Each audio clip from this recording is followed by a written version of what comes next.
¿Qué tal? ¿Cómo les va? Buenas noches. 21:31 minutos hasta la hora 23. Hacemos una nueva edición de Cuestión de Fondo aquí por Canal 9 Litoral. Para todo Entre Ríos, buena parte de Santa Fe, cosa que nos alegra mucho que cada vez se vayan sumando más televidentes en la vecina provincia.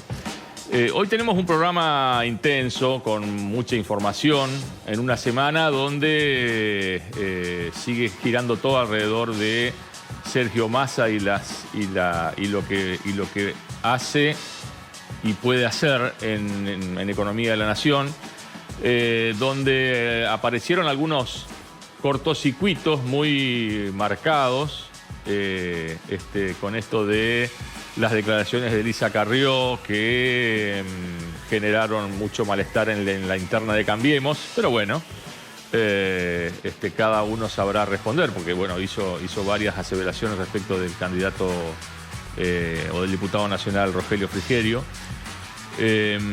Hubo ya algunas respuestas, pero bueno, las internas son las internas y los hombres públicos tienen que responder por sus actos. Así que en la justicia hubo designaciones en el Superior Tribunal de Justicia, digamos, en el marco de lo que establece la ley, que pasado un determinado tiempo, el propio Superior Tribunal de Justicia tiene que designar sobre las vacantes que se dan en los vocales. ¿Y la ley de género?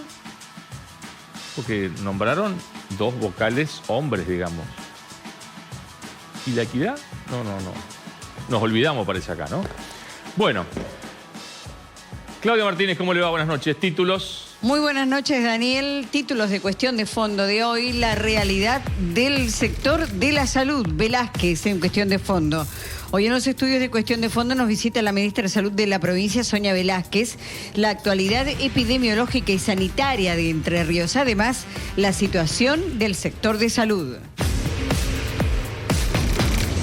Trata de personas, el negocio de la explotación sexual. En instantes, un informe sobre trata y tráfico de personas en la provincia, el presente de estos delitos, el avance tras el cierre de prostíbulos y el trabajo en pos de su prevención y erradicación.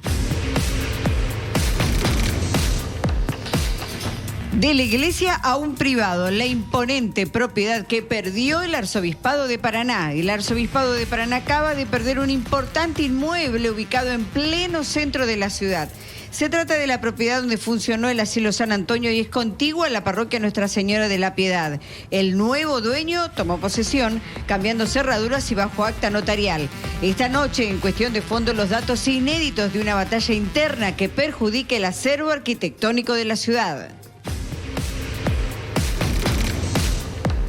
Y también hay un reportaje a José Cáceres. Dice cosas que van a generar cierta polvareda, Van a generar cierta polvareda. Como por ejemplo, Cáceres dice que él estaría de acuerdo de que Sergio Uribarri sea candidato en las próximas elecciones, pese a la condena. Bueno, quédese para escucharlo porque dice varias cosas más. Obviamente habla de los candidatos del peronismo en Paraná, los que tiene para la provincia, etcétera, etcétera. Redes sociales, ¿qué pasa? ¿Cómo se comunica la gente, Martínez? Si la gente se quiere comunicar con Cuestión de Fondo, lo puede hacer a través de Facebook en Cuestión de Fondo, en Twitter con @CDFOK, en Instagram Cuestión de Fondo, en YouTube Análisis Digital. Aquí vas a poder encontrar todos nuestros informes y podrás volver a ver el programa. Y la línea de WhatsApp es el 343-505-7153 y podés vernos en www.canal9litoral.tv y www.analisis.com.ar. Antes de empezar con la entrevista en vivo, unos detalles parroquiales. Por un lado, agradecer a tanta gente, tantos lectores de Entre Ríos y de Santa Fe que han comprado el libro Sicarios de la Caja, que están mandando su foto diciéndome compré el libro acá, compré el libro allá. La verdad que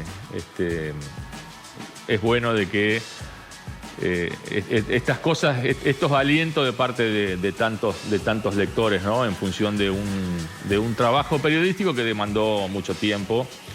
Son 704 páginas y que, bueno, que les molesta a muchos. Pero bueno, uno hace periodismo, no hace otra cosa.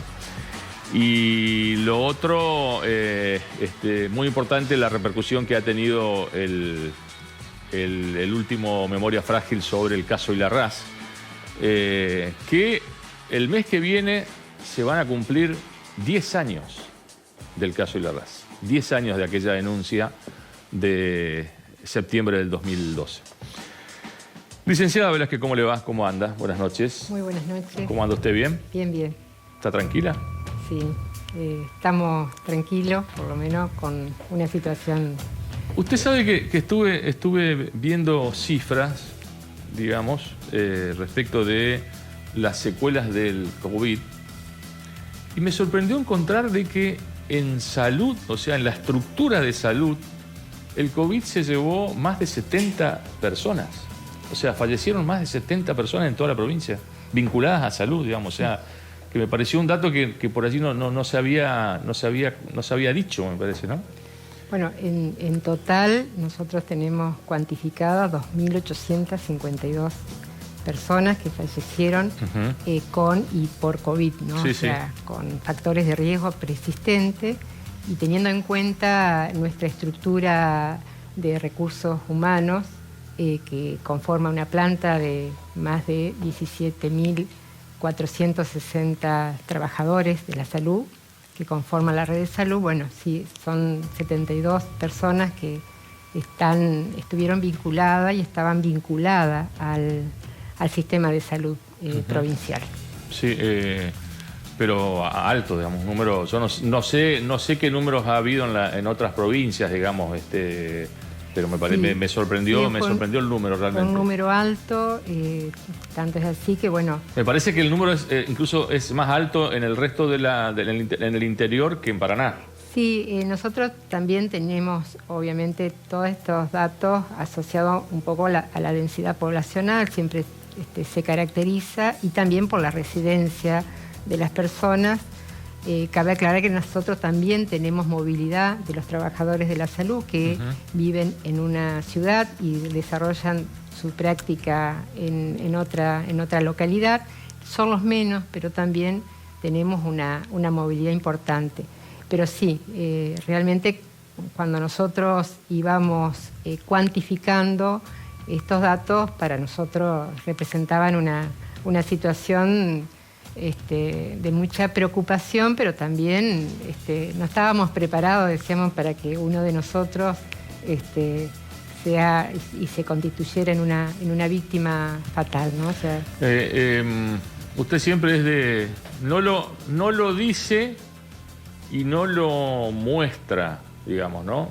Pero sé que semanalmente va recorriendo lugares de ámbitos de salud, digamos, ¿no? Sin decirlo, sin poner prensa, como que por lo general siempre un ministro va con su encargado de prensa. Usted opta por ir más vale sola en su auto y baja y se queda a charlar. ¿Cuánto nota que esa gente de salud, ya sea el enfermero, el médico más joven, el empleado de salud, cuánto, en función de su experiencia, que yo recuerdo, usted entró a salud en... 1987. Por eso, hace ya bastante. Sí, hace muchos años. ¿Cuánto nota que maduraron, digamos, ¿no? Desde lo personal y lo profesional por todo lo que pasó? Mire, teniendo en cuenta que se estuvo en estos 2 años y medio frente, creo que a la crisis sanitaria más importante de los últimos tiempos, a nivel mundial, a nivel nacional, a nivel provincial y local, verdaderamente no recuerdo que lo haya atravesado tanto al trabajador de la salud una crisis de esta magnitud, y verdaderamente siempre cuando atravesábamos ese momento, que fue el año 2021, muy fuerte, decíamos, bueno, preparémonos con esta capacidad de resiliencia, porque después también va a pasar y vamos a sentir como los soldados de Malvinas cuando volvieron y que la ciudadanía seguía como siempre en sus actividades, y nosotros teníamos que desarrollar esta actividad totalmente activa, ¿no? hoy el recorrido que uno hace por cada uno de los lugares es quizás en un agradecimiento, ¿no? No nos vamos a cansar de agradecer porque, bueno, mientras ocurrieron tantas, mientras pasábamos una situación de mucha incertidumbre, creo que la única certeza era saber de qué lugar y dónde teníamos que estar. Y eso es lo que definió el trabajador de la salud, estar del lado de la gente, del lado de lo humano, y también poniendo todo, digo, porque... y la sigo con este tema que usted mencionó, lo de Malvinas. ¿Cuántos empleados de salud de la provincia estuvieron afectados directamente al tema COVID? ¿Recuerda un número más o menos? Sí. Nosotros tuvimos como muchas, digo, en la organización... Pido ese número porque preciso hacer la pregunta en base a ese número. Bien. En una organización, lo relacionado al comité de emergencia sanitaria, que fue un comité más que todo constituido por quienes estábamos al frente de la pandemia. Esto es dejar las jerarquías de lado y constituirnos como un comité, un gran comité.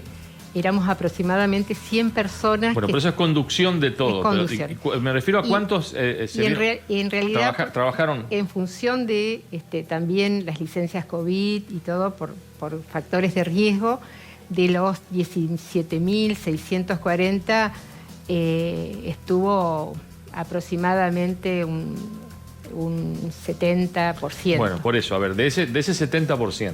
El resto tuvimos que suplantarlo con... Claro. Por eso, de ese 70%, que atravesó situaciones límite, que atravesó muertes, inseguridad, digamos, de no saber qué le podía pasar al día siguiente, impotencia, soledad, mucho dolor de parte reflejado en familiares que perdían su gente. ¿Cuántos de ellos hoy por hoy están con tratamiento psicológico o psiquiátrico? Estamos haciendo un trabajo más retrospectivo, pero bueno, la problemática de salud mental hoy está siendo a nivel incluso nacional, se ha tomado como la agenda propia para acompañar este proceso. No diría que está al 100%, pero sí está cada uno, incluso en lo individual, también en lo colectivo, está refiriendo situaciones de emergentes que lógicamente aparecen posterior a lo que fue esta crisis. Una catástrofe, sí. Y que además se vivió en todas las esferas. La particularidad del trabajador de la salud, que lo digo siempre, es que estuvimos activos. O sea, claro. ¿Y hubo gente, Sonia, de que no pudo retornar a su trabajo? O sea, como que no pudo soportar la situación y que hoy por hoy están con licencia por esa Todavía hay personas que están con licencia. Y también hubo personas que ante el shock se paralizó y, bueno, también en ese sentido siempre nosotros manejando esta situación fuimos contemplativos y además es un derecho que le asiste al trabajador para poder acompañar este proceso y poder suplantarlo en sus lugares de trabajo, ¿no? Yo recuerdo voy a cometer una infidencia, recuerdo una frase que me contó usted de parte del gobernador Bordet cuando salió después de estar internado varios días en la Baxada, ¿no? No sé cuántos días estuvo, pero estuvo una semana o más, ¿no? No, estuvo un poco más. Y que él le dijo: vi todo de adentro, Sonia. Vi cómo funciona salud desde adentro. Y quiero que apostemos a crecer en esto, digamos. ¿Cuánto creció salud, digamos, post-COVID, desde lo técnico, desde lo presupuestario? ¿Cuánto mejoraron los hospitales? Bueno, hay una dimensión política que siempre ingresa en una política pública que tiene que ver con la decisión política, que es la que establece las prioridades. Y en esto es lo que tuvo el gobernador en marzo del 2020, esta decisión política para poder definir primero ampliar las competencias, se tuvo que ampliar las competencias del Ministerio de Salud, habida cuenta que todos los otros procesos más administrativos, contables, de las áreas, muchos estaban en confinamiento, ¿no? Y aumentar las partidas presupuestarias. Esto fue clave digo, porque tuvimos que conformar un plan de emergencia frente a una emergencia sanitaria. Y en esto, nosotros que no teníamos potestad para desarrollar o adquirir bienes de capital, por ejemplo, de pronto que duplicamos y triplicamos un presupuesto que realmente se invirtió en el fortalecimiento de los recursos físicos, equipamiento, insumos. La verdad que ha sido millonario. O sea, por fuera también, sin dejar de atender las otras patologías prevalentes y las otras enfermedades crónicas no transmisibles, ¿no? Yo creo que, o sea, quizás le cueste responderme, ministra, pero a su entender, y esto le pido que, si me lo va a responder, porque me puede decir, no, me abstengo de responder, me lo diga con una mano en el corazón, digamos. A su entender, ¿hubo funcionarios políticos o legisladores o intendentes o presidentes de Junta de Fomento que no estuvieron a la altura de la circunstancia durante el COVID en Entre Ríos? Mire, séame sincera. Cuando uno está en función pública, la interpelación de una exigencia de actuar desde lo ético y desde la responsabilidad exige estar a la altura de las circunstancias. Y esto por ahí no se vio equitativamente en todo el, no digo el funcionariado, sino también referentes que estaban al frente de comunas, pero... O sea, la respuesta es sí. Hubo gente que no estuvo a la altura de las circunstancias. Es difícil decirlo porque uno no... tendría que estar ingresando la subjetividad del otro, pero hay dos elementos que creo que cuando se está en emergencia hay que priorizar y hay veces que el coraje y la valentía a veces claro, no estuvieron acompañando este proceso. O sea, a su entender hubo gente que no entendió que se precisaba mayor rapidez, la dimensión de los hechos. La dimensión de la complejidad de la situación que estábamos atravesando. ¿Y eso a usted le generó mucho malestar? Mire, como estábamos tan activos, eran muchas horas por día, verdaderamente, bueno, uno mira al costado, ¿no? Pero decidimos fortalecer en el empuje y en desarrollar acciones para adelante, ¿no? Y por estas situaciones, ¿tuvo encontronazos con algún funcionario, intendente de la provincia, digamos, en el sentido de decirle, de pararse y decirle, mirá, estás equivocado? Bueno, mi característica siempre fue no quedarme callada y pedir explicaciones, pedir respuestas, interpelar sobre todo, y hablar y dialogar y estábamos en emergencia, teníamos que poner empuje, digo, y salir adelante. ¿Y alguno de ellos reconoció que se había equivocado? Sí, en el tiempo, en el análisis hubo reconocimiento, incluso que nos dejaron un poco solos, pero bueno, lo importante es que nuestro señor gobernador acompañó gran parte del gabinete acompañó este proceso de una forma sostenida. Quizás hubiésemos querido tener un comité de crisis mucho más amplio con otros sectores para poder acompañar el comité de emergencia sanitaria, pero bueno, en un momento hacíamos las dos tareas también. Usted siempre ha reconocido públicamente de que se consideraba una amiga, de que lo quería mucho, que tenía una relación de quererse mucho con el exministro Ginés González García, ¿no? ¿Le dolió cómo se fue?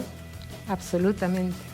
Absolutamente. Sigo vinculada con el ministro, con mi salud, tenemos vínculos académicos con el exministro.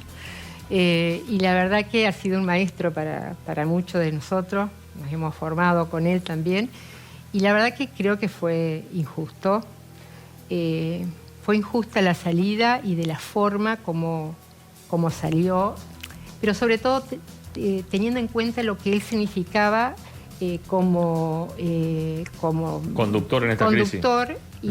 Pero no se equivocó. Y en la rectoría, al parecer, de lo que él manifiesta, nadie se va por vacunar personas. Digo, sí, quizás en la instancia de cómo se dieron las cosas, y estando en ese momento, había que estar en ese momento tomando decisiones, uno delega. Él habrá delegado en otros recursos humanos de su equipo y verdaderamente Ginés no es una persona de sacar ventaja, de especular, ni de... La verdad que nos sorprendió para nosotros, para los distintos ministros, ministras del país. Fue un golpe muy fuerte en pleno proceso y conducción de la pandemia, ¿no? Porque justamente iniciábamos un año 2021 que fue para nosotros el año más difícil, o sea, el 2020 si fue difícil, el 2021 tuvimos los efectos estos que hablábamos al inicio, ¿no? Licenciada, usted se ha cuidado, ha sido muy cuidadosa, muy cauta respecto de la causa por amenazas contra José Ángel Allende, digamos, ¿no? De hecho, creo que su única expresión fue una notita que escribió en su Facebook personal, digamos, pero no...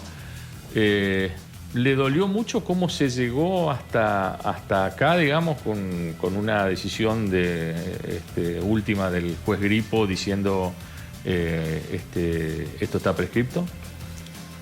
Sí. Uno de los cuidados tiene que ver con mi rol, mi rol de no distraer en nada la función indelegable que me ha tocado y estoy conduciendo. Eso ha sido una de las causas por la cual yo he sido muy cauta. Y además, porque estábamos justo atravesando el proceso de la pandemia, cuando se fueron suscitando todas las situaciones, sí, creo que los magistrados de la Constitución merecen seguir juzgando con una perspectiva de género, que es lo que no se dio en estas dos últimas instancias, en estos dos últimos revés judicial que hubo. La causa no está firme, digo, o sea, por lo tanto, con nuestra querella y también el fiscal de la causa vamos a presentar el recurso. Él está decidido a seguir avanzando, ¿no? En casación, ¿no? Claro. ¿Se sintió acompañada por el poder político, por el oficialismo en esta situación? Mire, hubo algunas expresiones más individuales. Nosotros tenemos observatorios de género y demás que institucionalmente no se manifestaron. Digo, públicamente, sí, los colectivos feministas, la red de concejalas, legisladores, obviamente que hicieron una expresión pública de un acompañamiento importante, pero bueno, a nivel institucional, quedaron algunos silencios sin ser publicados, ¿no? ¿Le dolió eso?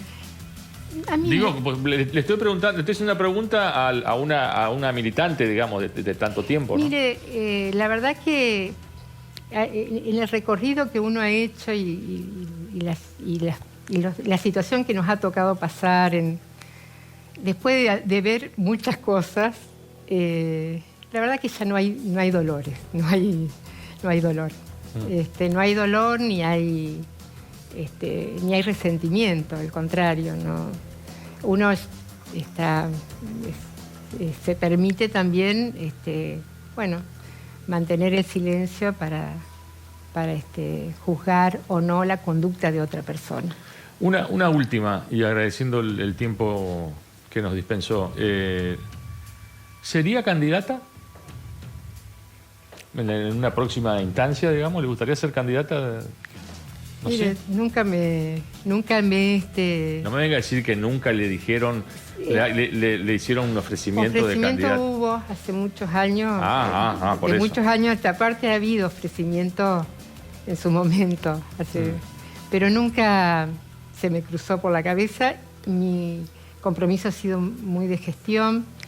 La verdad que si usted me pregunta hoy, quisiera culminar mi gestión con el gobernador y bueno, y poder disfrutar No me diga que de se va a otras jubilar, cosas, de ¿no? otras cosas, ¿no?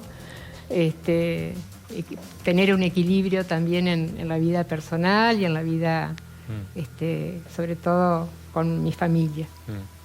Bien. Sonia, gracias. Muchísimas gracias. Nos vamos a la pausa, pero antes, ¿qué vamos a tener en la próxima, joven Martínez? En el próximo bloque de Cuestión de Fondo, trata de personas, el negocio de la explotación sexual. En instantes, un informe sobre trata y tráfico de personas en la provincia, el presente de estos delitos y el avance tras el cierre de prostíbulos y el trabajo en pos de su prevención y erradicación. Bien, ya volvemos.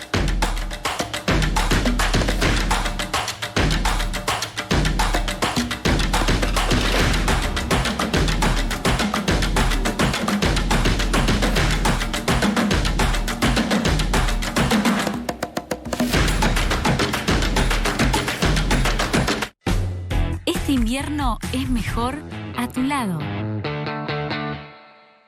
Tenele fe que está hecha acá. Tenele fe que la hacen acá. Tan fresca que pasa como por un tubo. Con la Santa Fe se vive. Tenele fe. Como Santa Fe no hay otra. Acá. Con un trago de cerveza la vida es otra cosa. Ciclo de charlas periodísticas 2022. Periodismo, cuando la verdad no importa, con la presencia del periodista Reinaldo Sietecase. El sábado 13 de agosto a las 20 horas en el Howard Johnson Mayorazgo. Entrada libre y gratuita. Auspician Revista Análisis, Howard Johnson Mayorazgo y Canal 9 Litoral. En Musimundo sabemos lo que quieren. Si te dice que tiene un problema con el triángulo, no habla de geometría. Te está pidiendo un joystick nuevo. Este día del niño, encontrá en Musimundo el mejor regalo con grandes descuentos y muchas cuotas. Musimundo, parte de tu mundo. Si te adherís, hay beneficios. Recordá que podéis obtener un 25% de descuento en impuesto inmobiliario y patente, simplemente adhiriéndote al débito automático. Para adherirse, ingresá a www.santafe.gov.ar/API. API, del lado del contribuyente, siempre. Sabemos lo mucho que te esforzás para que todo salga bien. Aseguramos a las personas que amás, tus bienes, tu comercio o profesión. Sentí el alivio de estar respaldado en momentos difíciles. Y Abser Seguros, asegurando tus experiencias. ¿Cansada de promesas para tu pelo que nunca llegan a cumplirse? Yo pasé por lo mismo, hasta que descubrí el nuevo Vagovit Capilar Reparación Intensiva. Su fórmula con pura vitamina A, óleo de argán y maca peruana restaura las zonas dañadas de la estructura del pelo en solo 2 minutos. Reparación de la piel del cuero cabelludo hasta las puntas. Descubrí el nuevo Vagovit Capilar Reparación Intensiva. En Entre Ríos estamos en obra. Trabajamos en nuevas autovías, caminos de la producción y en accesos a pueblos y ciudades. Porque nuestro compromiso es el bienestar de todos. Gobierno de Entre Ríos. Sé lo que pensás y me pasaba lo mismo, pero me animé con Evacopa. Yo creo que ni siquiera me la podría poner. Vas a ver que se puede. La plegás en forma de C o en forma de twist y queda súper compacta. ¿Es muy complicada de sacar?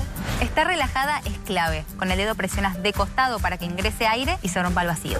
¿Y cuánto dura? Evacopa dura hasta 10 años, sin generar una montaña de residuos. Vamos, es hora de animarse y cambiar. Anímate al cambio con Evacopa. Arranca el día para los locales, que son locales. Los locales, locales. Son esos donde te conocen por ser local. Y cuando vas con tu tarjeta del banco local a un local local, ahí jugás de local. Desnudo. Éxito total. Nueva función. 21 de agosto. Santa Fe. 20 de agosto en Paraná. Desnudo.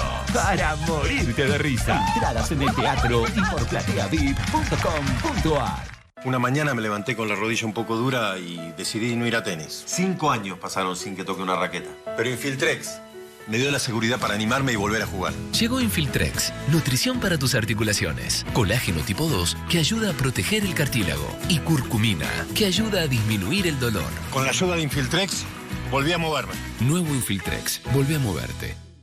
El gobierno de la provincia de Santa Fe lleva adelante un plan estratégico de obras viales en rutas transversales provinciales. Estas obras, por su cantidad y magnitud, tienen un impacto enorme sobre nuestras empresas e industrias, el comercio, nuestros trabajadores y para quienes se movilizan para estudiar y para enseñar. Rutas transversales que conectan entre sí las 365 localidades y con las demás provincias, con nuestros puertos, con los mercados y con el mundo. Obras y acciones que transforman Gobierno de la provincia de Santa Fe.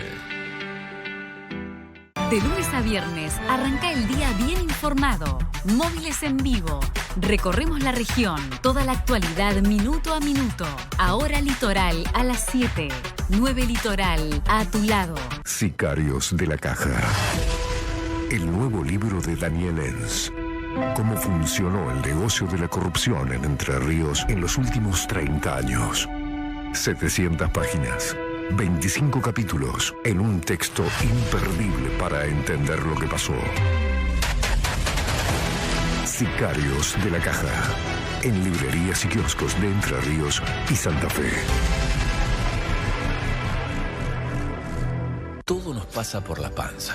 Por eso si no ves algo decís, me lo comí. Y si algo se te complica, está frita. Para todo lo que te dé dolor de panza, confía en la doble acción de Buscapina Dúo, que actúa en el origen del dolor y lo alivia en minutos. Muy buen día, comenzamos a transitar una nueva mañana. Bienvenidos a Radio Costa Paraná 88.1. Para saber lo que pasa, noticias, diversidad, encuentro, cultura. La radio de la ciudad. Escuchanos en la 88.1 o en costa.paraná.gov.ar.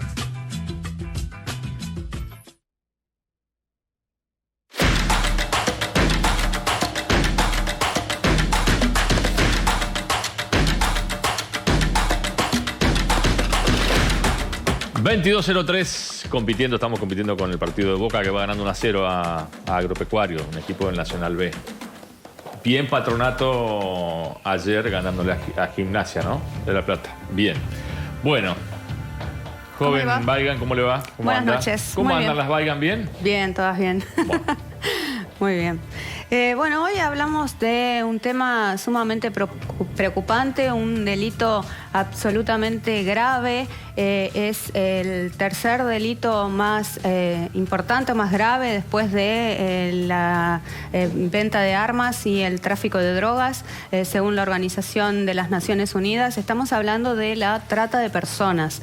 El pasado 30 de julio, como cada 30 de julio, se celebra el Día Internacional de Lucha contra la Trata. Y en ese marco estuvimos dialogando para saber, con referentes de la provincia, para saber cuál es la realidad en Entre Ríos, y realmente nos encontramos con un panorama absolutamente grave, una provincia a la que aquellos que trabajan en este tema califican como de alto riesgo.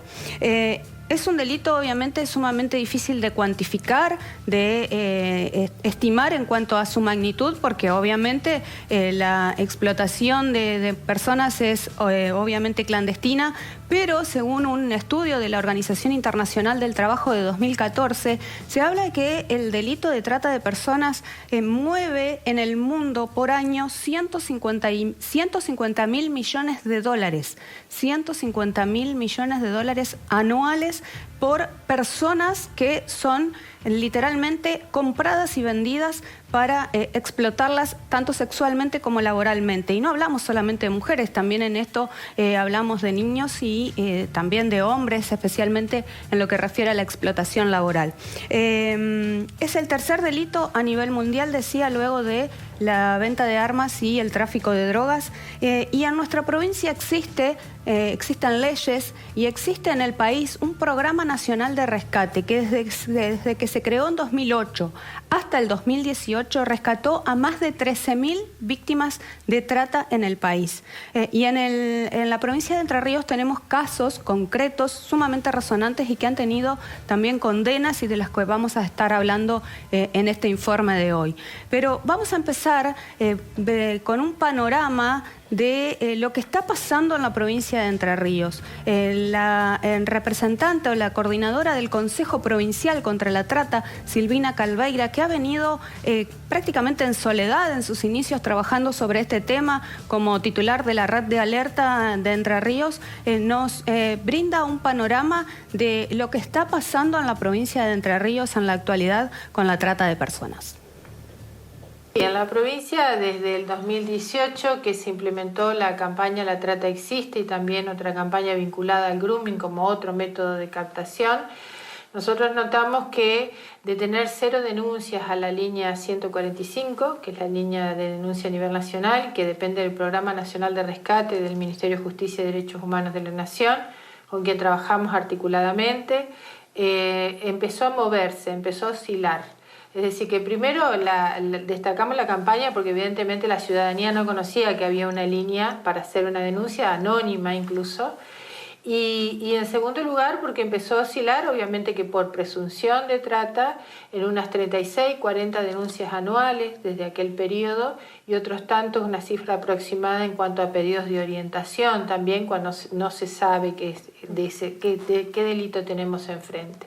Y también para nuestra provincia, que fue pionera en el cierre de los prostíbulos a nivel nacional, hubo un antes y un después. Más allá que es un delito que cambia el modus operandi, va mutando a medida que se lo persigue y se lo combate, y que siempre estamos alertas, incluso con la colaboración de la ciudadanía muchas veces, que en esta mutación y que cambian incluso las fachadas de algunos lugares, nos ponen en alerta para las primeras intervenciones o detecciones tempranas y evitar la explotación en sí. Y en esas épocas, cuando se cerraron los prostíbulos, que fue cortar el primer eslabón en esta cadena de vulnerabilidad y en estos lugares donde son sometidas fundamentalmente los que son víctimas de explotación sexual, vimos notablemente que con esta medida se redujo la explotación sexual en una provincia que somos de alto riesgo. Y en esa época, cuando se cerraron, en que nosotros hicimos una tarea de investigación previamente, que se cerraron los prostíbulos, había 108 prostíbulos, de los cuales se cerraron a 52, y luego con la ley provincial se cerraron, en este sentido de poner una faja de clausura en la ley que en principio nosotros promovíamos desde la red alerta. Era también saber qué pasó con esas 2.000 mujeres que estaban en situación de prostitución en esos lugares. La mayoría eran mujeres de otras provincias que emigraban, las traficaban cada 3 meses aproximadamente, y había un prostíbulo cada 15 kilómetros en el corredor de la Ruta 14. Por eso también en esa época nuestra provincia era de ablande, de alguna manera, en esas épocas, y bueno, para nosotros fue un avance porque de esa manera se redujo lo que es la explotación sexual. ¿Por qué decís que la provincia es de alto riesgo? Porque estamos ubicados en geográficamente, lamentablemente geográficamente, para lo que es el delito de la trata es conveniente a quienes lo llevan adelante, porque tenemos pasos de frontera que tienen que ver con la trata externa, y los pasos internos que tienen que ver con la trata interna. Esto incluso lo vemos en los propios juicios del Tribunal Oral Federal de Paraná, que incluso somos uno de los tribunales orales federales que más sentencias tiene a nivel nacional y con más condena también. Lo vemos en las declaraciones de los propios imputados, que por ejemplo el túnel subfluvial es un lugar de tráfico de personas para este tipo de delito. Vos hablaste del cierre de los prostíbulos y también de una mutación de las formas de explotación. Sí. ¿En esto ustedes han detectado, se puede trabajar en la detección de estos nuevos lugares que ya no se llaman prostíbulos, pero que finalmente se terminan dedicando también a la trata de mujeres? Sí, van cambiando de fachada. Como te decía anteriormente, van cambiando el modus operandi. Hemos hecho denuncias a departamentos privados hace un tiempo atrás, incluso en lugares residenciales de aquí de Paraná. Hemos hecho denuncias también a otras fachadas, incluso detrás de una verdulería, una pinturería, puede estar funcionando un lugar de estos de sometimiento. Y así en diversos lugares de la provincia también se han llevado denuncias y se ha detectado, bueno, mujeres en situación de prostitución. ¿Hacen falta más recursos para todo esto? Hace falta profundizar en cuestiones de recursos. Nosotros el jueves y viernes tenemos el Consejo Federal en Salta. Yo soy consejera en representación del gobierno de la provincia de Entre Ríos. Y llevamos algunas propuestas porque tienen que ver con esto, ¿no? Hace falta recursos para la restitución de derechos que le fueron arrebatadas a las víctimas. La restitución de derechos tiene que ver con vivienda, tiene que ver con salud, con educación. Nosotros en educación hemos firmado convenio con el Instituto Becario para garantizar becas para educación a víctimas y a sus hijos. En lo que es en el marco de lo que es el proyecto de vida o lo que es también la asistencia al momento de un operativo, de un allanamiento, tenemos convenios firmados con el Hogar Yanina y el Hogar La Delfina, que son centros de atención integral en Colón y en Villaguay, con equipos interdisciplinarios específicos que fueron capacitados en trata de personas, con seguridad en la puerta, que también requiere de otro tipo de modalidad a la hora de la intervención. Y también tiene que ver con cuestiones vinculadas no solamente a derechos como salud y educación, sino que tiene que ver con vivienda y con trabajo digno. Por eso tenemos 2 proyectos de ley que están en la Cámara de Diputados, que bueno, surge del consenso del Consejo. El Consejo es un organismo colegiado que incluso le intervienen las organizaciones de la sociedad civil. Y esos proyectos de ley tienen que ver, uno con la prevalencia en vivienda y otro tiene que ver que está en tratamiento en la Comisión de Legislación General con lo que es un cupo laboral. De alguna manera le llamamos inclusión laboral a aquellas mujeres, varones o quienes han estado en situación justamente de trata de personas, porque estas personas no eligen estar en ese lugar. Entonces es necesario brindarle esta restitución de derechos que fueron arrebatados. Y bueno, y en este sentido la Red Federal de Mujeres Abolicionistas de la Explotación, que la integramos muchas organizaciones a nivel nacional, se está haciendo juntando firmas para apoyar este proyecto de ley que lo llevó adelante el diputado Gustavo Zavallo y que para nosotros es muy necesario y las víctimas tienen urgencias. Los tiempos de las víctimas no son los tiempos nuestros ni los de los funcionarios, sino que son otros los tiempos. Desde que se creó el Consejo Provincial contra la Trata en 2011, se comenzó con lo que Calveira habla tan importante, el cierre de los prostíbulos que se produjo en 2012. Y en esto fue importante también otra de las patas. Ese comisario que estaba al frente de la dirección de trata, ese hombre sí trabajaba solo.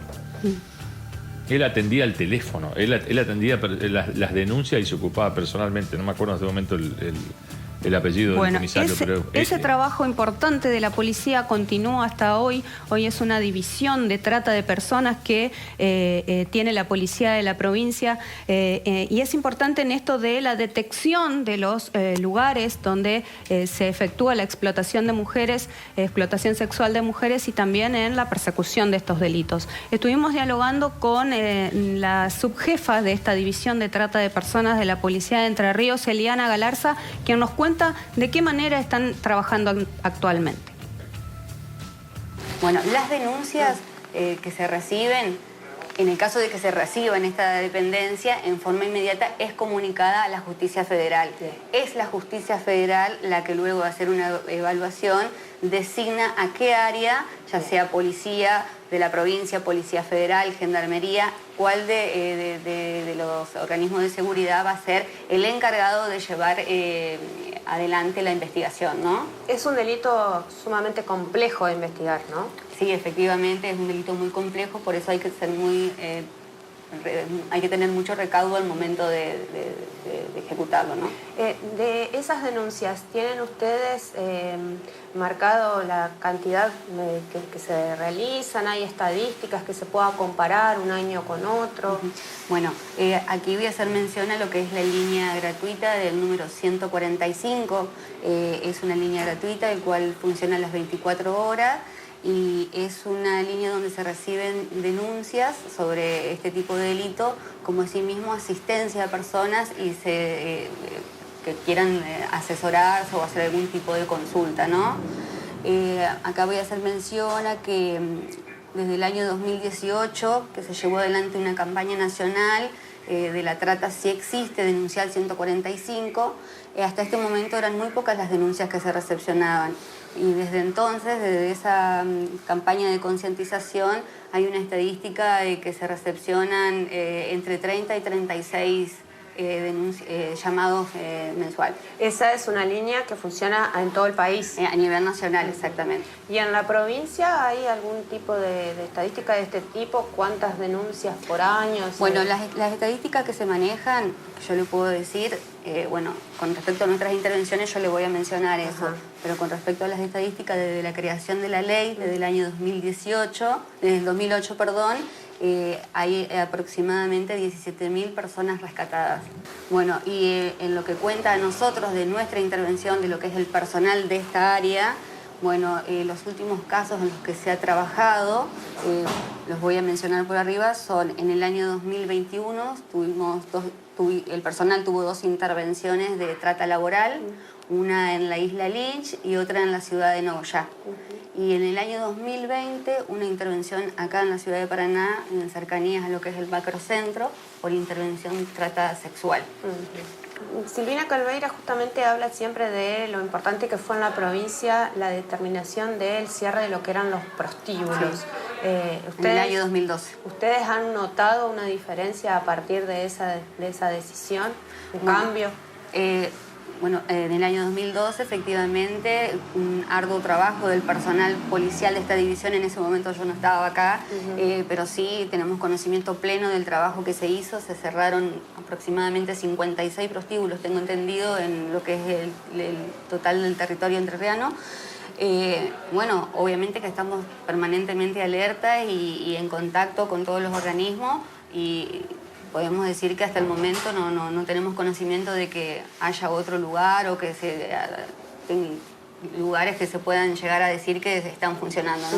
Porque se produjo también con esta determinación un cambio en la modalidad, ¿no? Se dejaron de usar los prostíbulos, pero hay por ahí comercios que sirven de fachada o se empezaron a usar departamentos privados. Eso ustedes lo notan, lo han notado. Nosotros no tenemos conocimiento. En el caso de que se llegara a tomar conocimiento de una de estas cuestiones, se informa a la justicia, se informa a los organismos competentes para hacer un trabajo de campo para ver si no estamos ante la presencia de alguna infracción de la legislación vigente, ¿no? Bueno, el comisario José Zárate era el que yo no me salía el nombre, ¿no? Que estaba al frente de la división de fue el primer jefe de la división de trata en la gestión de Héctor Mazú.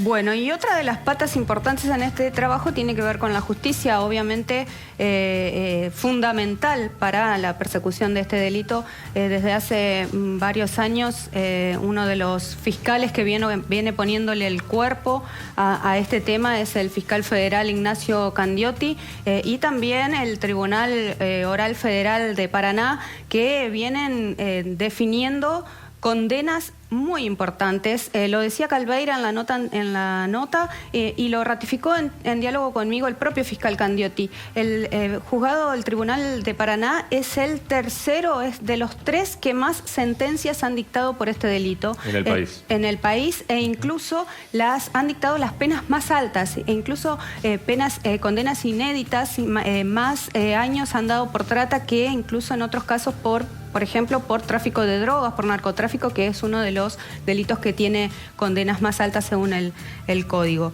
El fiscal Candiotti me confirmó que en este momento existen en trámite denuncias por este tipo de delito que se están trabajando, que se están tramitando y que hay ya también audiencias fijadas de juicio por causas de trata de personas. Y estuve repasando con él algunos detalles de causas que han surgido en la provincia de Entre Ríos y que han tenido condenas, causas sumamente resonantes incluso a nivel nacional. Ahí estamos viendo las instancias del juicio en el cual fue condenado Gustavo Alfonso en 2017, un caso sumamente importante para la justicia, para la provincia y también para la nación, porque involucró no solo a menores de edad, sino también a políticos, empresarios de la provincia que se dedicaban o que eran clientes de este señor que explotaba sexualmente a menores de edad. La situación por la que fue juzgado Alfonso en 2017 salió a la luz en 2014 gracias a la denuncia de una mamá que buscaba desesperadamente en Concordia a su hija que había desaparecido y que ella misma hizo una investigación y luego, acompañada por la policía, logró detectar el departamento donde Alfonso tenía a su hija y donde la obligaba a prostituirse. Eso dio origen a esta causa en la que Alfonso fue condenado a 10 años de prisión y obviamente quedó claro en esta investigación que Alfonso no actuaba solo y el fiscal remitió actuaciones del expediente para que la Justicia de Concepción del Uruguay continuara la investigación. Actualmente, en este 2022, Alfonso continúa detenido. Ha solicitado en reiteradas oportunidades el beneficio de las salidas laborales que le fueron rechazadas. Obviamente, el fiscal, según él mismo me confirmó, se opone a todos los pedidos que realizan los condenados por este delito. En este caso, ha pedido salidas sociolaborales. En su momento había pedido la prisión domiciliaria por tener diabetes, cosa que también se le rechazaron. También ahora está pidiendo otro tipo de beneficios que están a disposición del Tribunal Federal. El caso siguiente que vamos a recordar es el caso Martínez, así lo denominamos. Se trata del caso, si les cuento un detalle de esta causa, enseguida van a detectar de qué estoy hablando. Era una carpa que estaba instalada en la Plaza Carbó detrás de Casa de Gobierno. Allí Carlos Martínez explotaba sexualmente a una joven a la que habían raptado. Una locura, realmente, sí. Una locura. Una menor de edad de 15 años, la habían raptado en su casa en su pueblo de Salta. La habían traído raptada, secuestrada hasta Santa Fe. Allí la tuvieron durante algunas semanas en prostíbulos en la zona de la terminal de Santa Fe y desde allí la trasladaron hacia Paraná. Primero la obligaban a prostituirse en algunos departamentos de la zona también de la terminal de Paraná y luego le habían instalado una carpa detrás de Casa de Gobierno en esta plaza donde aprovecharon que allí también había una protesta de ambientalistas por una cuestión de agroquímicos y estos ambientalistas habían instalado carpas. Bueno, allí, en medio de esas carpas de los ambientalistas, este señor Martínez le había instalado la carpa. Finalmente, al detectarse esta situación, Carlos Martínez fue condenado a 11 años de prisión y todavía permanece en la cárcel. Y el caso siguiente, que también veíamos imágenes allí, es el caso García. Es el caso de un policía de La Paz que durante 10 años explotó sexualmente a su propia mujer y a la madre de sus 4 hijos. Un caso también que fue resonante en la justicia y resonante en los medios también a nivel nacional y que finalmente fue condenado a 10 años de prisión por esta situación. Y otro de los casos resonantes y de los que vamos a hablar más detenidamente es el caso Manzanares y Campo Amor. Otro de los casos tremendos que hemos tenido en la provincia de Entre Ríos, cuando en 2014 el Tribunal Oral Federal de Paraná condenó a Rubén Darío Campoamor, de 65 años, allí los vemos, y a José Cándido Manzanares, de 70 años. A Manzanares le dieron 7 años de prisión y a Campoamor 3 años y 6 meses de prisión. A ellos los detectó la Gendarmería en un operativo de control en el puente Rosario Victoria. Allí los detectó a ambos trasladando a una niña de 15 años. Esa niña había sido vendida por Manzanares a Campoamor, así literalmente, como si estuviera vendiendo una cosa. Se la había vendido cuando la nena tenía 13 años. Después de abusarla sexualmente, la obligaban a prostituirse. Estuvimos dialogando con quien en ese momento fue el abogado de la víctima, de la joven víctima, el abogado de Gualeguaychú, Alfredo Vitale, y él nos cuenta algunas instancias de esta situación. esta gente que comete estos actos que son muy perversos, lo hacen con criaturas de 11, 12, 13 años, aprovechándose de la vulnerabilidad de su condición humilde. Justamente esta niña contó en cámara Gesell que en su momento la cooptaron, que fue Campoamor, la cooptó ofreciéndole un helado. Ella nunca había tomado un helado, ella no sabía lo que era un helado, lo cual o sea, para cualquiera de nosotros puede ser algo simple, para ella no lo era. No. Después que Campoamor, cuando ella era muy pequeña, abusó sexualmente de ella, en reiteradas oportunidades, forzándola, se la vendió a Manzanares, como si vendiera un auto u otra cosa. Y ahí Manzanares quien le hace hacer todo ese raid donde la obligaban a mantener relaciones sexuales con personas mayores de edad, todos en una franja etaria de entre 60 y 70 años, gente de Gualeguaychú y gente de Buenos Aires también, donde a veces trasladaban a esta niña y a otras más que están en el juicio ese, a Buenos Aires a mantener jornadas, por decirlo de alguna manera, de explotación sexual con otras personas. O bien venían a Gualeguaychú en época de carnaval, donde le ofrecían una especie, como se hace en Oriente, en Asia, turismo sexual con menores, les ofrecían alojamiento, entradas al carnaval, o sea, todo pensión completa, incluido el servicio de explotación sexual de estas menores. Yo creo que acá en Gualeguaychú existe aún la trata de personas, nunca más se investigó, nunca más se hizo nada. Creo que debe haber personas de poder implicadas, que por eso la investigación no se realizó. El juicio no se hizo porque obviamente en ese momento intervenía el juzgado de menores o el juzgado de familia. Hasta el día de hoy no se ha hecho.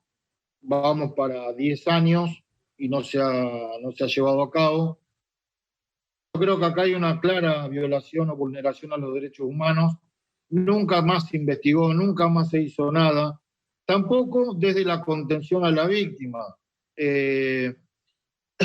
Perdón, en su momento tuvimos ayuda de la Procuración General de la Nación, de la parte de Derechos Humanos. Incluso tuve la oportunidad de comunicarme telefónicamente con la hermana Marta Peloni, porque requeríamos ayuda, requeríamos un poco de contención.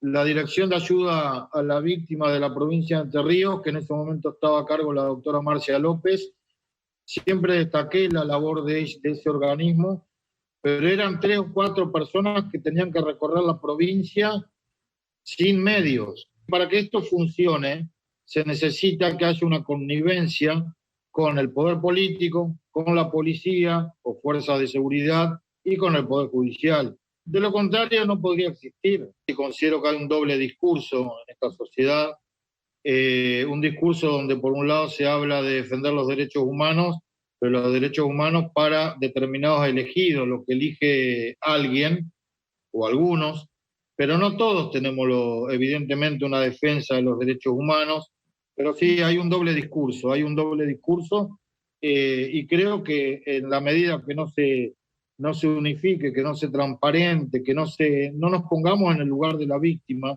debemos tener empatía y evitar. Yo no puedo asegurar que esto vaya a desaparecer, pero sí buscar la forma de evitarlo.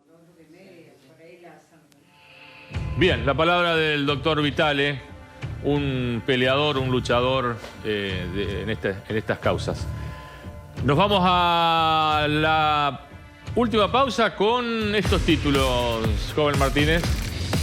De la iglesia a un privado, la imponente propiedad que perdió el Arzobispado de Paraná. El Arzobispado de Paraná acaba de perder un importante inmueble ubicado en pleno centro de la ciudad. Se trata de la propiedad donde funcionó el asilo San Antonio y es contigo la parroquia Nuestra Señora de la Piedad. El nuevo dueño tomó posesión, cambiando cerraduras y bajo acta notarial. Esta noche, en Cuestión de Fondo, los datos inéditos de una batalla interna que perjudica el acervo arquitectónico de la ciudad.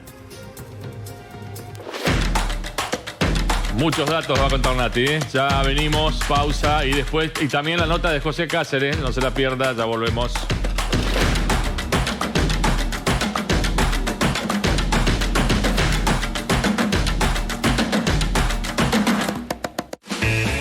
Este invierno es mejor a tu lado. Más entrerrianos se suman al servicio de gas natural. Obras invisibles, pero esenciales para la producción y el desarrollo de nuestra provincia. Con recursos propios, trabajamos en la ampliación de redes, gasoductos e infraestructura de gas natural en más de 60 ciudades. Con vos, hacemos futuro. Gobierno de Entre Ríos. ¿Serías cómplice de un delito? El juego clandestino es un delito penal. Denuncialo anónimamente al 0800-444-2327. IAFAS, Gobierno de Entre Ríos. Jugar compulsivamente, perjudicial para la salud.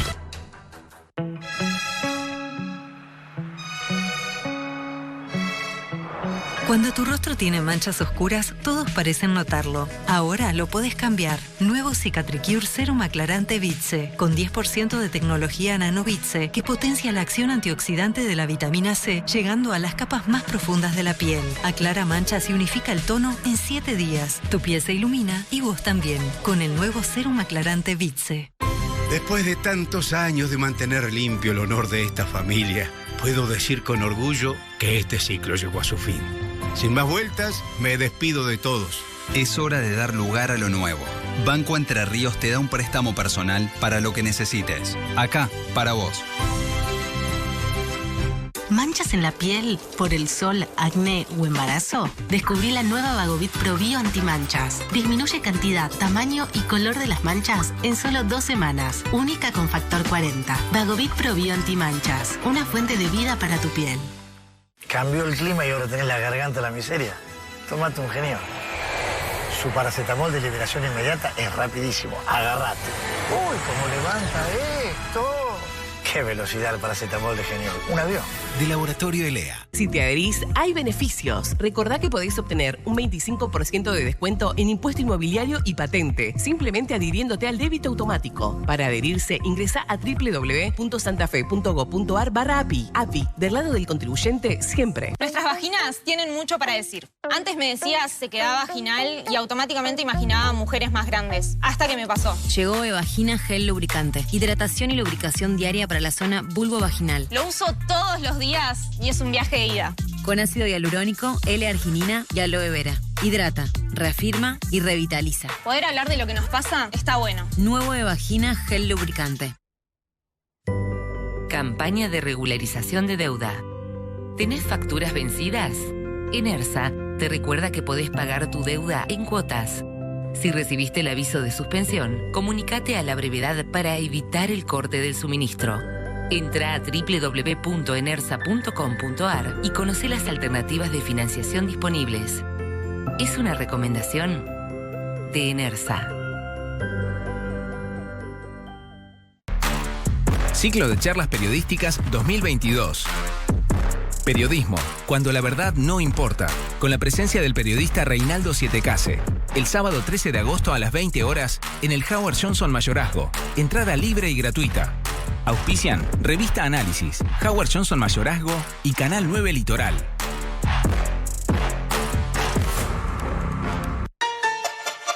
Hay un nuevo movimiento. Se viene, se mueve, a mí no me detienen. Me caigo y me levanto y te encaro lo que... Ratisalil CBD, la primera crema con cannabidiol aprobada en Argentina. Amor, calor, valor, pasión, yo voy con vos. Yo tengo la fórmula, mi tradición. Hay un nuevo movimiento y tu cuerpo lo sabe. Ratisalil CBD en todas las farmacias del país. Sicarios de la Caja. El nuevo libro de Daniel Enz. Cómo funcionó el negocio de la corrupción en Entre Ríos en los últimos 30 años. 700 páginas, 25 capítulos, en un texto imperdible para entender lo que pasó. Sicarios de la Caja. En librerías y kioscos de Entre Ríos y Santa Fe. Los Juegos Santafesinos ya están en marcha. Acaba de finalizar la etapa local. Llega el turno de la etapa departamental, donde los equipos disputarán las finales, representando con gran orgullo a su escuela, su club, su localidad, su departamento. En septiembre llegará la etapa de finales provinciales, donde se definirán los equipos que defenderán los colores provinciales en los históricos Juegos Evita, para continuar poniendo el sello de Santa Fe Provincia Deportiva y semillero del deporte argentino.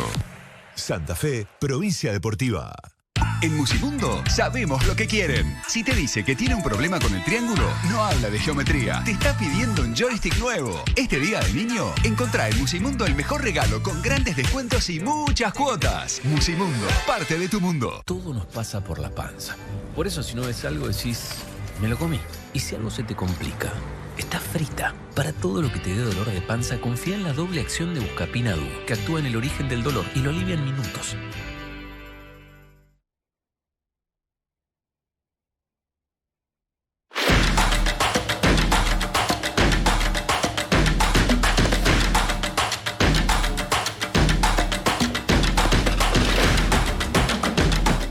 Último bloque, directamente de Masía, Natalia Buiati. Buenas noches. Hola, buenas noches. ¿Cómo anda la gente de Masía? ¿Bien? ¿Nos miran? Muy bien, nos miran, ¿no? En Masía. Bueno, siempre nos miran, sí. Bueno, mejor así. Bueno, hoy tenemos lo de la venta de la propiedad que está en calle Italia y Paraguay de la capital entrerriana. Que fue una primicia, digamos, del sitio web de Entre Ríos Ahora, ¿no? Sí, sí, así es. De hecho, trabajo de Ricardo Leguizamón. Charlamos para este informe con Ricardo, que, bueno, su mirada siempre es muy interesante, ¿no? Porque él es un periodista especializado en temas eclesiásticos. Bueno, la venta de este edificio de calle de ladrillos vistos, como ven los televidentes, de líneas góticas, un edificio muy importante que está al lado de la parroquia ¿Cuántos metros cuadrados La Piedad. tiene? Bueno, tiene más de casi 2.000 metros cuadrados. Claro, sí, es muy grande. Sí, es muy grande. De hecho, han vendido una partecita, bastante menos de la mitad, una parte que pertenece a la congregación de las Hermanas Terciarias Franciscanas de la Caridad, y es una congregación que acepta o adopta el edificio como propio, se lo dona la misma comunidad del barrio, que mucho antes, ya en el año 1800, comienzan con la construcción, 1890, ¿no? Comienzan con la construcción de este edificio. De hecho, es característico del barrio y es característico de la comunidad ahí de la zona, ¿no? Había un apostolado, siempre hubo una capilla, dependiendo del cementerio, y en algún momento, bueno, en 1922 se lo donan a las hermanas, que en principio pusieron en funcionamiento un asilo, también hubo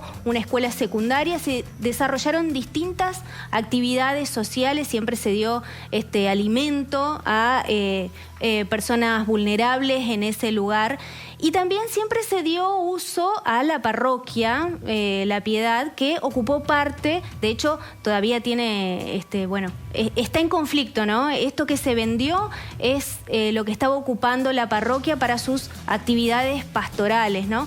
Nos enteramos, esto tomó estado público, como decía Daniel, a partir de una nota que salió en Entre Ríos Ahora, y por lo que se dijo en una misa, hace específicamente 3 semanas atrás, el 27 de julio, el párroco Mario Asher, le contó a los feligreses un conflicto en el que estaban por esta venta, ¿no? Dicen de que la negociación con las hermanas nunca dio resultados, que intentaron de distintos modos que no lo vendan a manos privadas, porque es una pérdida del patrimonio arquitectónico a manos privadas, ¿no?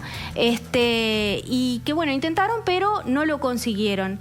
Bueno, hubo una reacción, de hecho el arzobispado comienza una especie de comunicación, ellos toman una estrategia comunicacional, salen distintos medios, pero siempre se ha difundido la postura del arzobispado. Así que vamos a escuchar a Mario Heller, de hecho dio una nota a Canal 9, vamos a escuchar lo que decía. Intentábamos, mediante diálogo, llegar a una solución pacífica con las hermanas franciscanas y nos hemos enterado así abruptamente el lunes pasado, no antes de ayer sino el anterior, el arzobispo recibió una carta de la Superiora General donde se comunicaba la venta de este predio que se mencionó, que es el que nosotros estamos usando pastoralmente. Lógicamente que esto causó una gran sorpresa y además porque inmediatamente, personalmente, accioné los mecanismos para corroborar si la venta se había hecho. Efectivamente, la venta se hizo en junio del año pasado y se perfeccionó, es decir, salió la escritura en mayo de este año. La superiora lo comunicó ahora diciendo que se debían entregar las llaves al propietario, Jorge Claudio Zapetti, que se lo hiciera de modo discreto.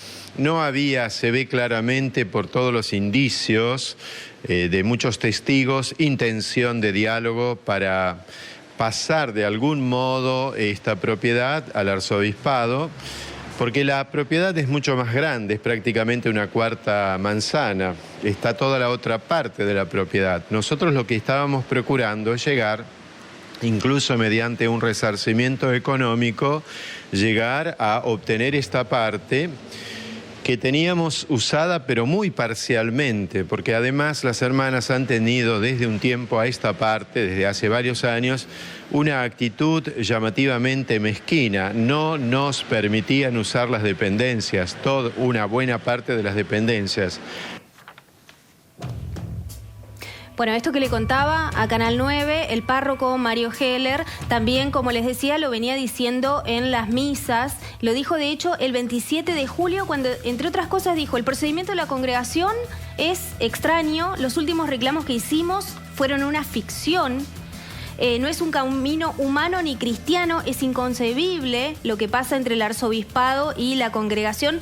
Seguramente habrá una denuncia, de hecho ellos están dándole curso con el derecho canónico, algo que se contrapone a lo que dice el nuevo propietario, que dice vamos por las vías de la justicia ordinaria. Bueno, a partir de ahí, a partir de esa misa, la cuestión tomó estado público. Esta estrategia que les comentaba del arzobispado son cuestiones que no suele contar públicamente el arzobispado. Esto de la venta de inmuebles, no cuentan muchas cosas. Bueno, acá la estrategia ha sido contarlo, pero no con cuestión de fondo, porque cuestión de fondo, se comunicó con el párroco, se comunicó con el arzobispado y no hemos tenido un resultado satisfactorio, no nos hemos podido dialogar en ninguna instancia.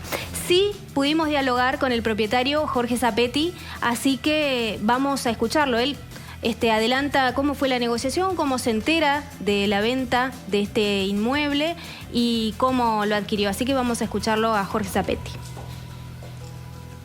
Esa propiedad, yo me entero que la venden, pues la tasaron acá en Paraná 2 inmobiliarias, y yo conocí a un chico que fue intermediario para poder tasar esa propiedad. Ahí me entero que la venden.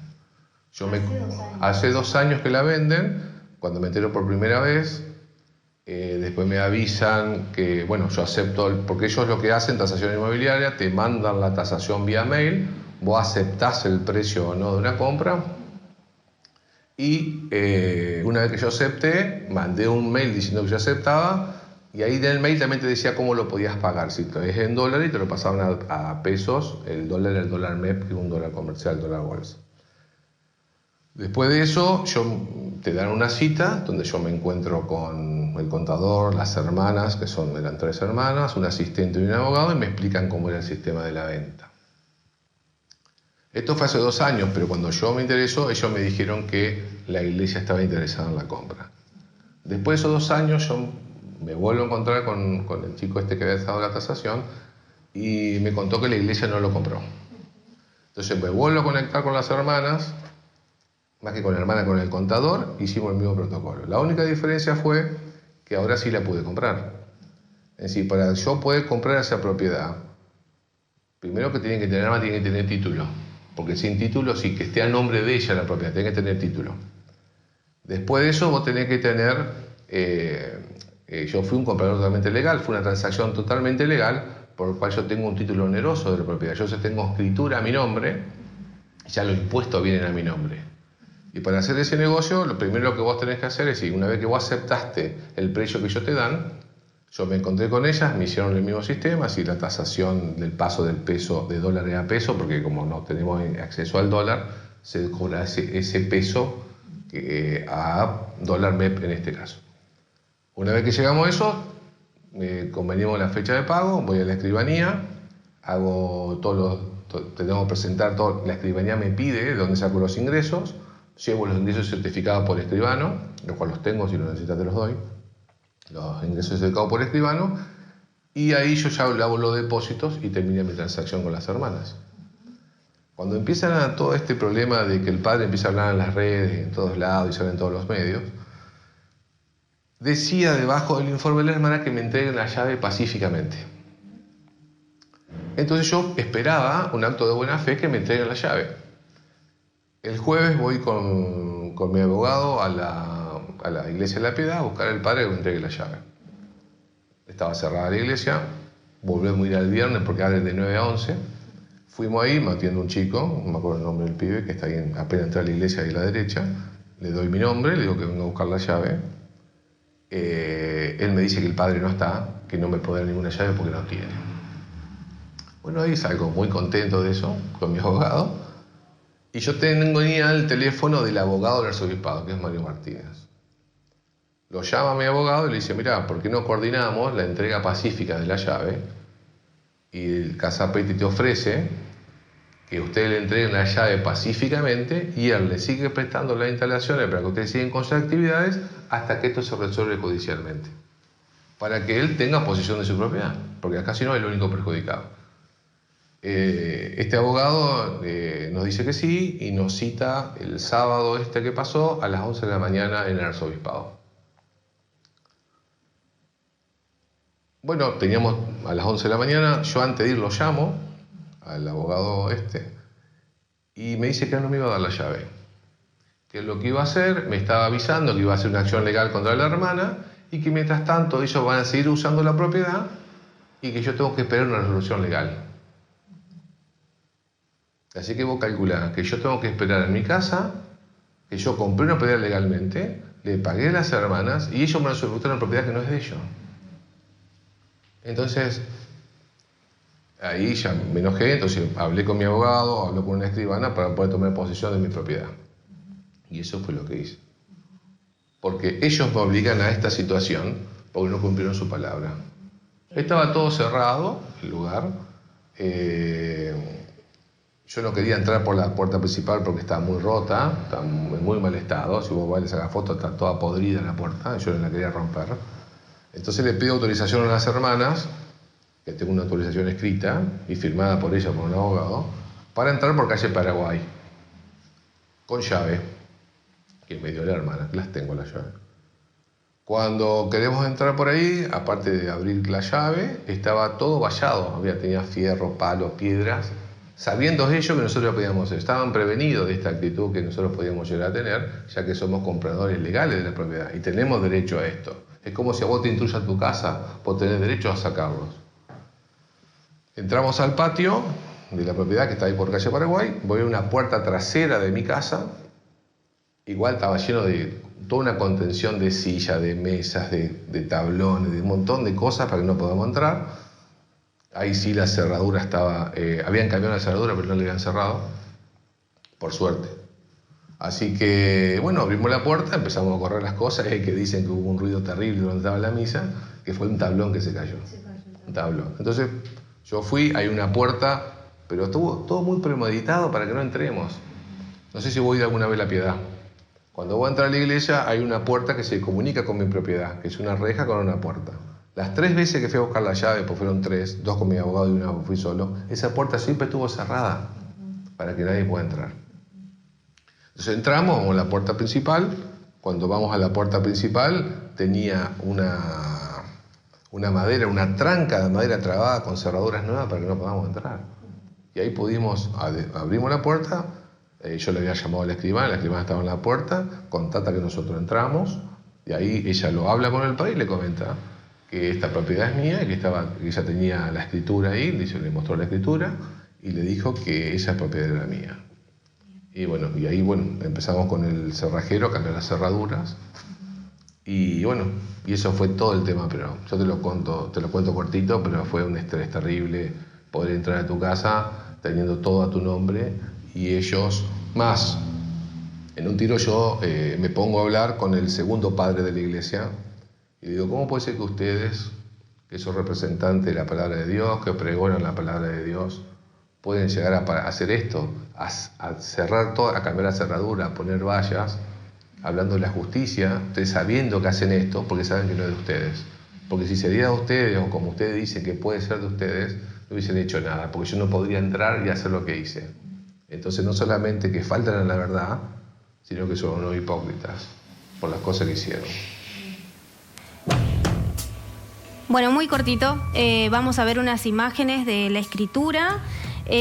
Zapetti acaba de comprar 742 metros cuadrados, es de una superficie mayor de 1.983 metros cuadrados, es decir, de que la congregación tiene en manos todavía en sus manos 1.241 metros cuadrados según esta escritura que nos facilitó Zapetti. Pero bueno, como les contábamos, también charlamos con el periodista Ricardo Leguizamón, así que vamos a escuchar qué nos decía él. Me entero el fin de semana que estalla esta pequeña bomba dentro de la iglesia, que es en misa de la Parroquia de la Piedad, comunican que el edificio se había vendido, que la iglesia, después de 5 años de negociaciones con la comunidad de las monjas franciscanas de la Caridad, no habían llegado a ningún acuerdo y se había vendido. Un rumor, alguien lo escucha en la misa. Al otro día, ahí empecé a averiguar, confirmé en la iglesia que efectivamente era un gran problema dentro de la iglesia, que decidieron hacerlo público y después de 5 años de negociaciones a puertas cerradas, decidieron contarlo públicamente como estrategia, básicamente. La iglesia nunca ventila estos temas, decidieron ventilarlo como estrategia. Pensaron, por acá no tenemos más suerte, nos venden una propiedad importantísima que está ligada a la historia de la ciudad, a la historia de la iglesia, por una operación que la iglesia sospecha que hay terceras personas involucradas, pero que hasta ahora lo que hay un privado que se hizo cargo de ese edificio, que cambió la cerradura este fin de semana, que ya no le permite utilizar a la comunidad de la Parroquia de la Piedad esas instalaciones que están sobre Paraguay e Italia. Ese cielo se construye, en realidad no lo construyen las monjas, lo construye la comunidad de Paraná. Y ese es el gran dolor de la iglesia, es que fue edificado, fue construido y el terreno fue aportado por feligreses, la construcción fue aporte de feligreses, después lo pasa a administrar la comunidad de las religiosas franciscanas, y como que el paso del tiempo llevó a que ellos asentaran y quedaran con esa propiedad. Pero es obra de la ciudad. A mí lo que me extraña, más allá de esta disputa entre la congregación religiosa y el arzobispado de Paraná, es la falta de interés o preocupación por la preservación de un edificio que es patrimonio arquitectónico de la ciudad. Digo, más allá del valor religioso o del uso que pudo haber tenido, ¿cabe algún tipo de preocupación de la propia ciudad por preservar este edificio? Por ahora no he escuchado nada, lamentablemente no sabemos qué destino va a tener. Hay un privado que ya lo tomó para sí y no sabemos qué destino va a tener. Sostenerlo es inviable económicamente. Ese edificio estaba casi abandonado, no tenía utilidad por parte de la iglesia, por más que ellos digan que ahí se reunían grupos, ocupaban una pequeña partecita También está en riesgo la otra propiedad que está al otro costado por calle Italia, que también ocupa, ahí están la casa de los curas, que también es propiedad de las monjas y que podría tener el mismo destino, digamos, si las monjas ya se fueron de la ciudad, queda una única religiosa, quedó como consigna algo simbólico para sostener esa propiedad. Pero cuando esa última monja ya no esté, imagino que la congregación va a vender ese otro edificio que se va a perder en la ciudad, y también que la iglesia va a perder, no va a tener el lugar donde viven los curas no lo va a perder. Digo, lo que a mí me asombra es la falta de interés de la ciudad, también de organismos públicos. Digo, no se sabe si alguien se mostró interesado por preservar ese edificio. Justamente la estrategia de la iglesia fue no contar solamente cuando ya estaba todo cerrado el negocio de la venta. No se trascendieron. Yo intenté averiguar lo que me dice el párroco, se desligó, él dice que hizo únicamente gestiones de buenos oficios, pero la cuestión legal la tiene el arzobispado, y que el arzobispado ya hizo presentaciones en Paraná, en Buenos Aires y en Roma por retener el edificio. Hubo ofrecimientos económicos de la iglesia de Paraná para quedarse con el edificio. Eso aparentemente no las ha convencido a las religiosas, y no se pudo concretar. Me llama la atención que tantos años de negociación no haya derivado en ningún acuerdo. Alguien me parece que se equivocó, o había demasiado interés económico en quedarse y vender ese edificio. Pero números o cifras todavía no han trascendido. Sé que tienen propiedades, sé que tienen campos en la zona de Nogoyá. Por ley, la iglesia no paga tributos, no paga impuestos inmobiliarios por esas propiedades, no paga patentes ni tampoco impuesto automotor por los vehículos. La mayoría de los sacerdotes tienen vehículos que utilizan en forma particular a nombre del arzobispado. Esto que le permite desgravamiento de impuestos. La iglesia no paga impuestos por sus propiedades. Son muchas las propiedades que tiene. También es cierto que el cambio de época, la secularización de la sociedad ha llevado a que cada vez la iglesia tenga menos recursos. No es extraño que el seminario de Paraná haya alquilado algunas instalaciones para un colegio privado, que haya abierto la matrícula que era exclusivamente de varones de su colegio secundario para que ingresen mujeres, porque justamente lo que no hay es recursos para sostener infraestructuras que son muy costosas. Clarito, muy clarito Ricardo Leguizamón, y además eso que advierte, digamos, ¿no? De decir, bueno, los organismos, digamos, de Paraná no dicen nada de esto, sobre la cuestión del patrimonio histórico. Bueno, decíamos que hablamos con José Cáceres, vamos a pasar un poco menos de lo previsto en función del tiempo. A ver lo que decía. José, vos fuiste presidente del partido, fuiste vicegobernador, pero siempre, o sea, y en momentos de que gobernó el kirchnerismo, ¿no? Pero sin embargo, digamos, o sea, vos nunca te alineaste con el kirchnerismo, siempre mantuviste como una especie de distancia, digamos, de decir, bueno, yo soy peronista, pero no soy kirchnerista, digamos. Es verdad. El kirchnerismo en Entre Ríos,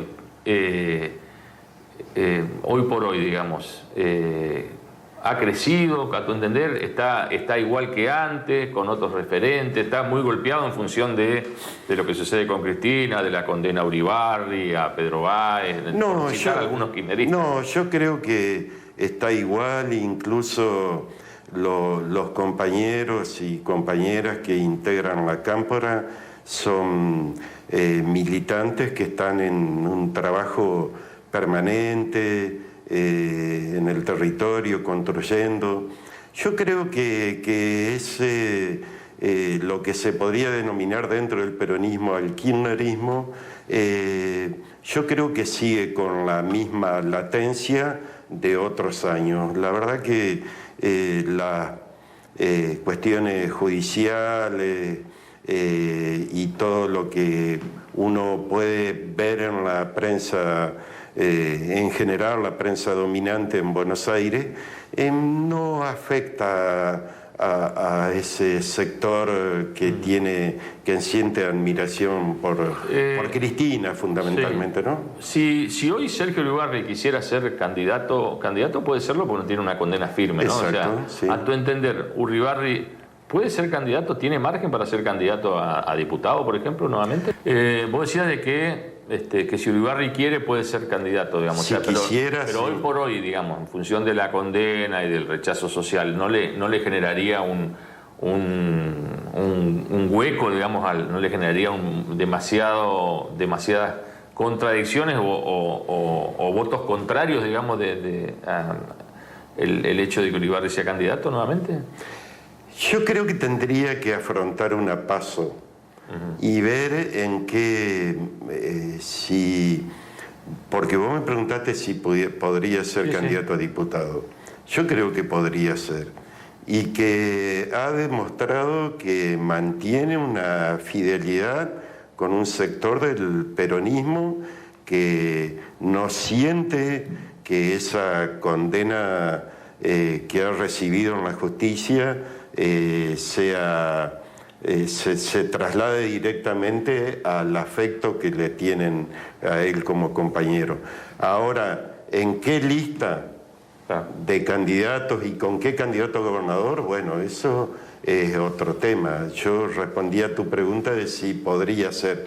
Podría ser. Ahora él ha dicho que no va a ser candidato. No está haciendo, a tu entender, esta serie de reuniones que está haciendo no está buscando ese consenso. No, yo no creo. Yo creo que él tiene compañeras y compañeros que le responden, que han sido muy fieles en este tiempo y que él tiene que responderle a esos compañeros. Y lo hace poniendo el cuerpo en primera persona. Bueno, polémicas declaraciones de José Cáceres que lamentablemente no podemos poner la otra parte en función de la hora que es y ya nos está golpeando la puerta Tinelli. Pero Cáceres insiste en que Adán Bal puede ser un buen candidato a gobernador porque tiene que ser el candidato de Paraná. Él dice que, porque le pregunté si no está dispuesto a ser precandidato a intendente, y no lo descartó, no lo descartó. Quizás dice que quizás no en este momento, pero él insiste de que reconoce que Vale está haciendo una buena intendencia y que por eso debería ser el candidato natural del peronismo para las próximas elecciones, para gobernador. Gracias por estar del otro lado. 23:02, nos vamos. Hasta la semana que viene.